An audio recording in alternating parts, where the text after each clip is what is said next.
So this problem of the observation, in which areas are you talking about that? How big is this problem of observation? It's in every area, because every area is caught in this problem. Like, for instance? For instance, problems between nations. Nations will end up perceiving in each other their own, what we call shadow. And the devil came here yesterday. Yesterday, the devil came here. Right here. And it smells of sulfur still today.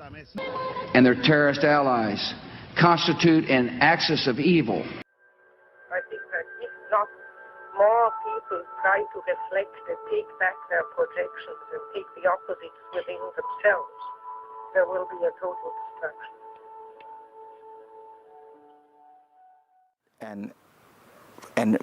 And based on that, they will be perceiving the world, the other, in terms of a sense of separateness, which is the basis of all conflicts and wars.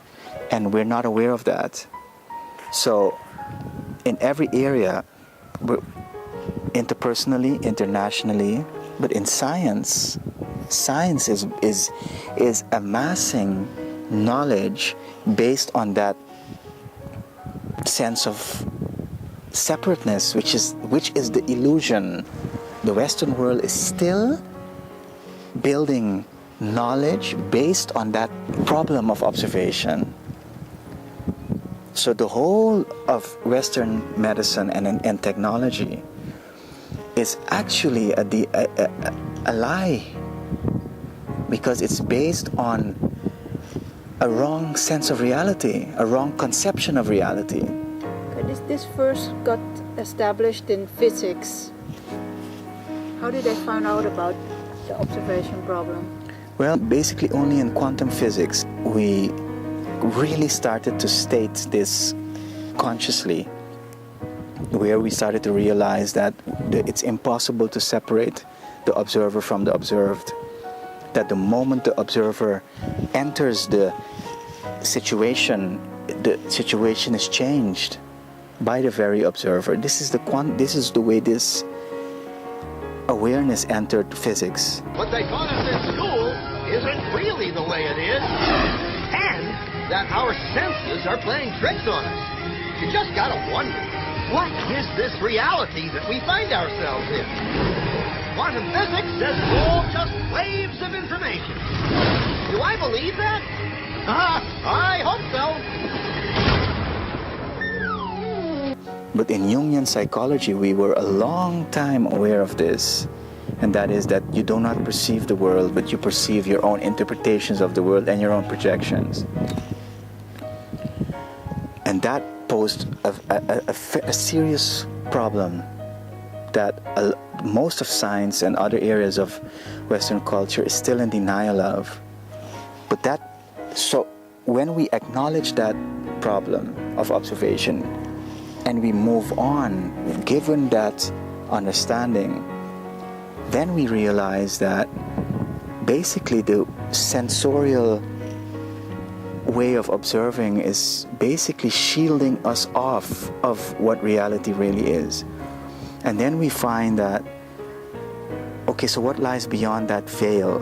What lies beyond those glasses that we have on that is actually tricking us into a false sense of reality where we are caught in what I call a particle state of self. Beyond that, we know lies what we call the wave. So, they decide to shoot electrons through one at a time. There is no way they could interfere with each other.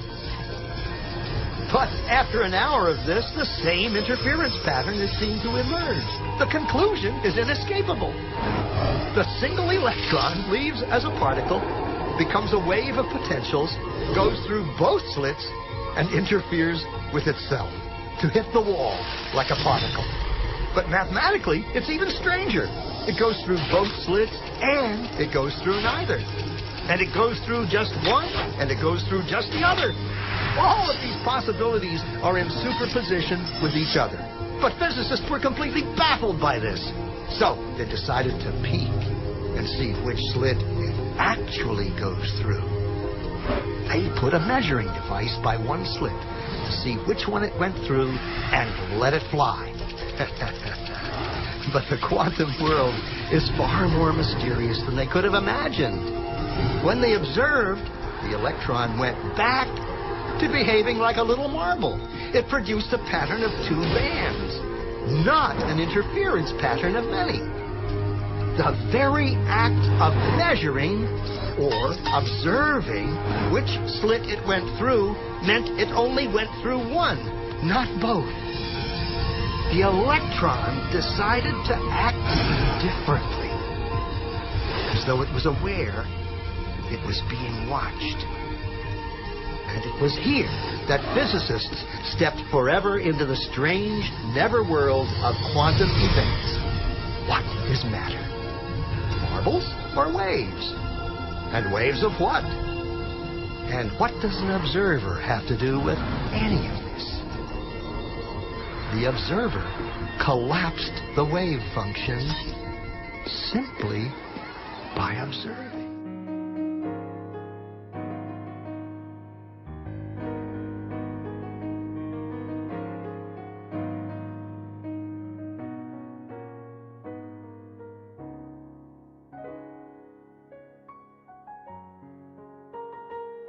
And the wave is that essential oneness, divine, sacred, or however you want to call it. And its connection with that deeper wave state that heals, and but which thus observation cuts us off. In the tradition of Jung, that we basically find the mechanism, the practices necessary to go back to the wave state, to go back to that fundamental wholeness. And that step is what we call self-awareness. So we must start to realize that what I am seeing outside of me is a projection. That I am basically perceiving my own thoughts, my own interpretations. And that changes the whole ballgame. As long as we try to endure and look to understand reality as something external to us, we will be lost. But the step to saying, okay, I will never be able to understand reality loose from me, the observer, but that reality is a contraption set up to help me become aware of myself. Because when I say that I am basically experiencing my own projections, it's basically then saying that reality is one big mirror at that level. Then I start to heal that particle state of the self, which takes me to the deeper levels of the self, where everything is connected. You see, in those, so then we don't speak of reality as the world external. We speak of the self at the deepest spiritual levels, where everything is one. I had a dream in which I was looking at a tree, a typical Aruban tree, and I started to realize how beautiful it was.